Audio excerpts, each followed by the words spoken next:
This is a cube, or more accurately, a 2D projection of a cube on your screen.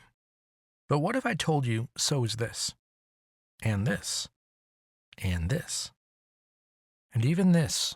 Sounds crazy, right? By the end of this video, I hope to convince you that this isn't as crazy as it seems. Welcome back. This is part 2 of my video series on visualizing 4D. If you haven't watched part 1 already, definitely watch that first. In part 1, I talked about extruding a cube into the 4th dimension. But this image, while it gets the concept across, isn't quite accurate. Clearly, I'm just pushing a cube through normal 3D space. It's like taking a square and sliding it on a table and calling the result a cube. We'll fix that in this video, but we need to set the stage first. Say I have a square with a vector pointing away from it attached to its center. We can see the square head on, but if I want to see the vector, which represents the 3rd dimension, we have to rotate the square into the 3rd dimension to bring the vector into view. That's because we only have a 2D field of view, and visual real estate is limited. Rotating around the 2D plane doesn't work. Seeing the 3rd dimension necessarily means hiding another, compressing the square into a line. So, to truly see the 4th dimension, all we have to do is rotate the cube.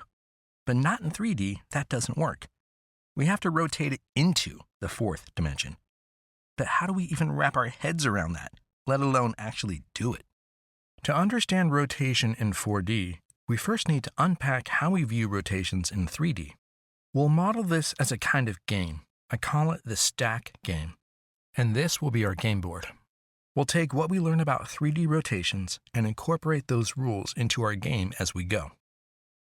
The screen you're watching this on represents a fixed XY coordinate system, where depth, the z-axis, is hidden along our line of sight. Here I have a line segment, or a vector, whose length is 1 meter, that I can rotate around in 3D space. Those colored bars on the left are tracking the segment's orientation in 3D space. I can orient it vertically, horizontally, halfway in between, or point it away from us. But what exactly do the bars represent? In 3D, every vector has 3 components. Call them Vx, Vy, and Vz. According to the Pythagorean theorem, the squares of these components add up to the square of the vector's length. So we'll make the bars measure the squares of these 3 components. That way, since the length of the segment doesn't change, the 3 bar heights must always add up to the same value. We can model this in our stack game using a stack of red chips that can be distributed among the 3 slots, where the number of chips never changes. Now take a 2D object, say a square. We can see its edges in true length oriented parallel to our screen. If we rotate it clockwise, its length and width now both have X and Y components, giving us mixed colored bars. But we can rotate the square away from us, partially or fully hiding one of its dimensions. It can appear as a line segment when viewed from an edge or a corner, but overall it behaves just as we would expect. In our game, instead of rotations, we simply exchange chips between the stacks. If the stacks are different heights, like a rectangle, we simply exchange proportionally by color. Finally, let's look at a 3D cube. Since our field of view is 2-dimensional, we can only see 2 of its dimensions at once. One is always hidden. We're not using perspective in this view, so we can't see depth. We can see it in edge view by partially hiding 2 of its dimensions, or we can look at it from a corner view, so all 3 of its dimensions are partially hidden. Notice how we can make the diagonal of the cube disappear. With a 2D projection, there is always one hidden dimension. All of this can be replicated in our stack game. Let's make a list of shorthand rules for appearance.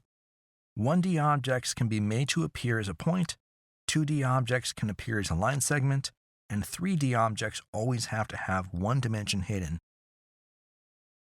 Now, let's forget about rotation and focus on the stack game itself. These stacks behave exactly like the bars. But we'll keep the 3rd slot hidden behind a divider. This hidden box represents the hidden z-axis, our line of sight. It's not always clear what's inside. Remember that once the game starts, no chips can be added or removed. Let's look at some basic scenarios, starting with one full red stack, representing a length of 1. If you hide the stack in the box, an observer just walking into the room would see no chips in play. But once you reveal the stack, she now knows what the collection is. Now start with a 2-stack collection, and we'll hide the blue stack. If our observer enters the room, she might assume it's a 1-stack collection. But when she tries to move the red stack to the hidden box, it's automatically replaced with blue chips.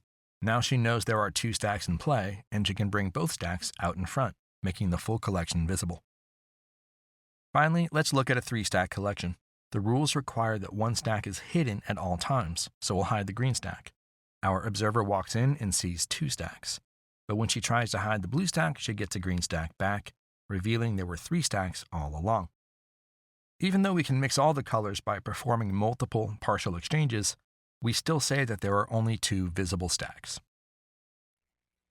As we did with rotation, let's make some shorthand rules. 1-stack collections can sometimes appear empty, 2-stack collections can sometimes look like 1 stack, and 3-stack collections can only show 2 stacks at a time. Now that we understand the rules, we'll throw in a twist. Someone proposes that we add a new rule to the game. Let's add a second slot behind the divider, another hidden box. Now we have 4 slots altogether with 2 visible. All the other rules are exactly the same as before. What are the consequences of this new rule? A 1-stack collection behaves pretty much the same. We can split up between slots and hide it completely in either box or partially in both. In terms of what's visible, there's nothing new. It can sometimes look empty. But what about a 2-stack object? Say we have 2 visible full stacks of red and blue. Let's also invite an observer who's unfamiliar with the new rule. Let's take half of the blue stack and hide it in the second hidden box, box 2. For the moment, we won't touch the second box further. We'll show box 1, the only box the observer knows about. Let the observer move around the remaining chips between the visible stacks in the first box. The collection behaves exactly as she would expect, except some of the blue chips are missing. Now we take the remaining blue chips and hide them with the rest in the second box. Now all the blue chips are gone, and the remaining red stack behaves like a 1-stack collection, sometimes disappearing completely. Our observer is very confused, and she would likely claim we're violating the rules by somehow taking chips out of play. If we brought back in some of the blue chips, it would appear that they came out of nowhere. What about a 3-stack collection? Again, start with full visible red and blue stacks and a third full green stack hidden in box number 1, and invite in our observer. Letting her make moves, it behaves as a 3-stack object should. But then we hide some of the green chips in the second box, and after a few more moves, according to our observer, the green stack has gotten smaller somehow. Hiding the green stack completely in box 2, the observer now claims the greens have mysteriously disappeared from play, and we now have a 2-stack collection.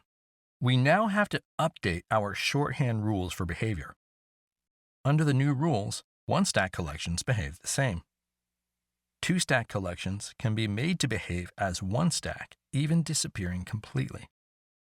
And 3-stack collections can now behave as 2 stacks, sometimes even appearing as 1 stack. Basically, before we could always hide 1 stack of any collection, but now we have the ability to hide 2. Now think about this question. On a scale of 1 to 10, how hard is it for you, the viewer, to adjust to the new rules after having learned the old rules first? Well, you just learned the old rules, so likely not hard at all, maybe a 1 or a 2. But what about our observer? She's been playing this game her whole life, having worked out the rules before she could even talk. Even after we explain the new rule, adjusting would be much harder, more like a 9. And yet, it's just a matter of logic. If you accept the one single new addition to the game, you have to accept the consequences. If you don't like the new rules, you don't have to play by them. But anyone who wants to explore the new rule needs to adapt. Now that's easy to say as long as we're only talking about the game. But in a minute, you're going to feel just like our observer. We're going to take the new rule from our stat game and apply it to our virtual world, which means adding a 4th dimension. We can't change our visual field, but we can add a second hidden dimension. The second box, which represents the W-axis. We now have the ability to hide more than one dimension at a time. Let's see how this changes things. For a 1D line segment, not much is new. We can hide this dimension completely in either box or bring it to view. Visibly, it's pretty much the same. But for a 2D object, our square, new behavior is possible. Say we rotate it partially along the W-axis, that is, hiding part of the blue edge in box 2. It looks like a rectangle. But now, moving it around under the old rules, using only the Z-axis, it actually behaves like a rectangle, not a square. And if I hide this length completely along the W-axis, it looks like a line segment. That itself isn't surprising. We've seen squares in edge view before. But now I can rotate that edge around in 3D using the first box, and it behaves exactly as a line segment should. We can even make it disappear to a point, but it's still a square. What about a 3D cube? Remember, a cube must always have one dimension hidden. Say that we see its red and blue edges, so it appears as a square, with the green edges hidden in box 1 as normal. But now let's rotate it partially along the W-axis, partially hiding the blue dimension. It looks compressed, like a rectangular solid, and rotating in the usual way behaves like one too. Now let's hide that blue dimension completely in box 2 by rotating it along the W-axis. Now, playing by the old rules using only box 1, our cube now looks and behaves like a square.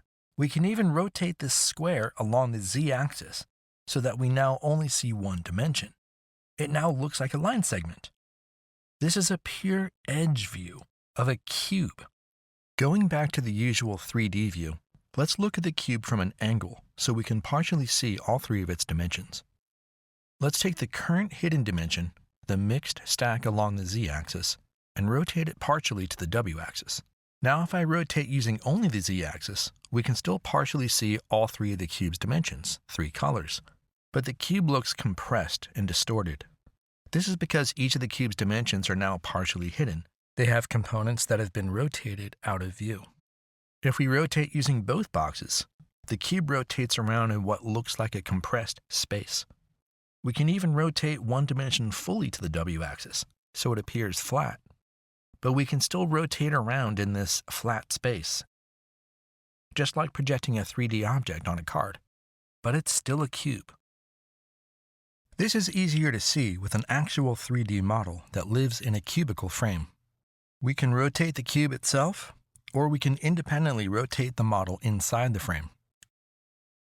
If we rotate the frame towards the hidden W-axis, both the frame and our model look compressed. But it can still freely rotate in this 3D space, even if it looks distorted. Even if we rotate 90 degrees towards the W-axis and our cube appears flat, we can still think of this as a 3-dimensional space.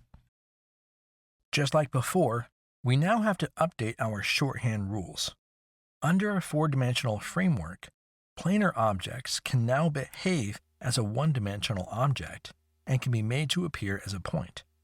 And solid objects can appear and behave 2-dimensionally, even appearing as a 1-dimensional edge.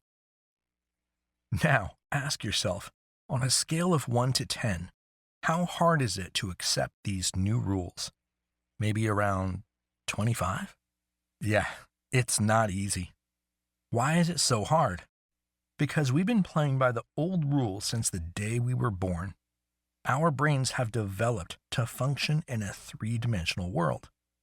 But just like in the stack game, these new rules are a direct, logical, and unavoidable consequence of simply allowing a 4th dimension to exist in this virtual world.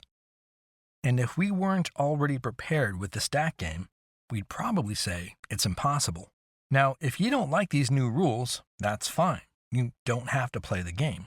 You can avoid the 4th dimension altogether. We've been doing that our whole lives. But anyone who chooses to explore a 4D world must adapt and update their definitions. This means learning a new 4-dimensional visual framework. We already have various visual definitions for what a square is or what a cube is. Now we simply have to include new visual definitions for these objects. You might think that accepting new behaviors of familiar objects is a problem. But think of it not as a bug, but a feature, and one that allows us to see what was once impossible. To see what I mean, let's replace a three-dimensional object with three colored vectors representing a movable 3D coordinate system labeled x', y', and z' to distinguish them from our fixed directions. It's still a three-stack collection. Together, these vectors behave just like a cube. Normally, we can rotate them around in our fixed XYZ space, always hiding one full dimension. But in 4D, we now have the ability to hide two perpendicular dimensions at once. Let's hide the red x' axis along the fixed z-axis, box 1, and hide the green y' axis along the fixed w-axis, box 2.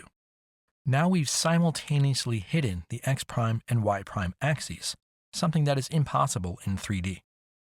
It's tempting to think that the hidden axes now point in the same direction, but that's just because we're accustomed to three-dimensional thinking. Keep in mind our field of view, and certainly the screen, is two-dimensional. Anything beyond that is simply a mental model that our brains construct. This is no longer a 3D space. In our new 4D visual framework, these directions are still perpendicular, just hidden from our 2D field of view. If we keep the y' axis hidden and rotate around in 3D, the remaining axes seem to behave as a 2D system. Or we can hide an arbitrary vector in box 2, and the remaining components appear to lie in a 2D plane, just like we saw with the cube. Regardless of what direction we choose to hide along the fixed w-axis, we can flatten out our 3D coordinate system. This makes room, so to speak, for a fourth dimension in our visual field. Imagine that in the stack game, there was a fourth purple stack hidden in the second box all along. Essentially, it's now a 4-stack collection. Now, when I exchange the red stack with the contents of the second box, we get a purple stack in return.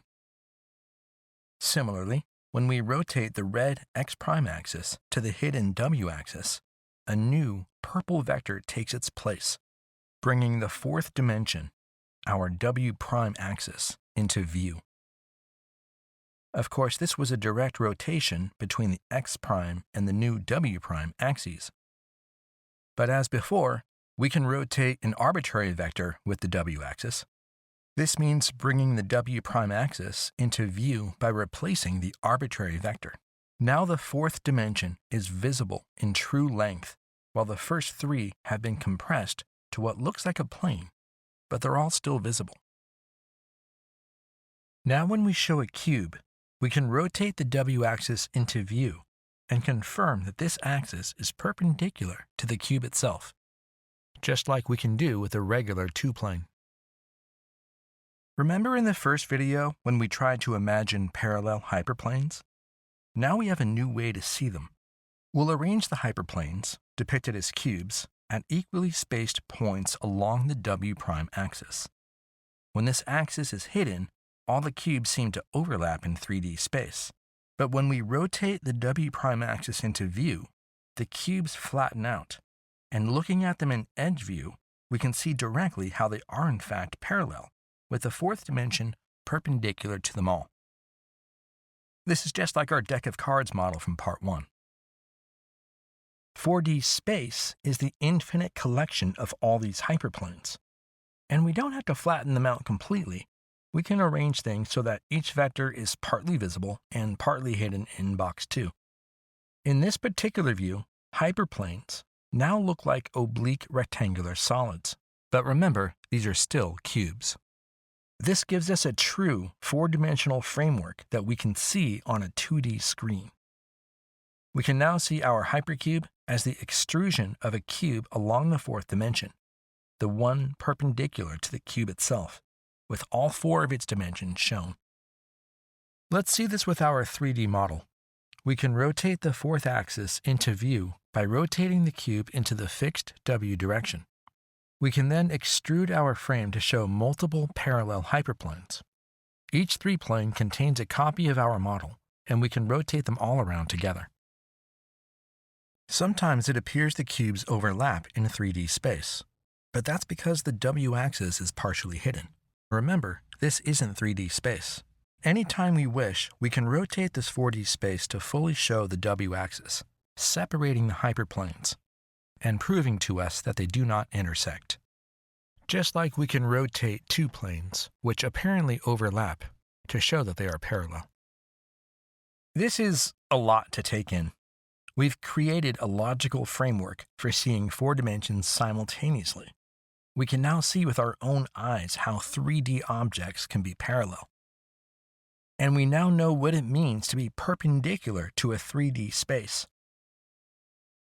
On the other hand, we have to update our visual definitions and accept that familiar objects can take on new appearances by hiding multiple dimensions. And we have to wrap our heads around having 2 hidden dimensions, both perpendicular to our field of view and to each other, almost like having 2 different depth dimensions. Instead of a line of sight, we now have a plane of sight. It will take a while for our brains to adjust to this new visual framework, and we'll explore it more in the next video.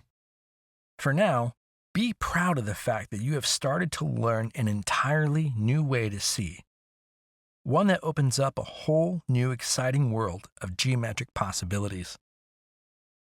And it all stems logically from one simple premise, simply accepting that a 4th dimension exists, and that, in a sense, it was right in front of us all along. If you haven't already, please help support this channel by liking and subscribing. Thanks for watching. I'll see you in part 3.